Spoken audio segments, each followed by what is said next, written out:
যাই হোক, কিছুক্ষণ পরপর অরণি এসে আমাকে বলছিল, ভাইয়া আমার পাশের সিটের মহিলাটা সরে না, আমাকে ঢুকতে দেয় না, বসতে দেয় না।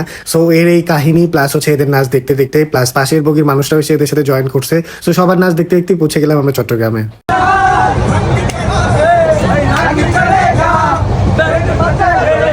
এটি আমার প্রথমবারের মতো ট্রেন জার্নি ছিল, বলতে পারি লং ট্রেন জার্নি ছিল। অ্যান্ড সত্যি কথা বলতে আমি চট্টগ্রাম পৌঁছানো পর্যন্ত আমি যতগুলো চুরি দেখেছি, এবং কক্সবাজার তো এখনো বাকি আছে, but end of the day আমার পুরো জার্নি শেষ করে আমি এত চুরি হওয়া মানে খুব কমই দেখেছি।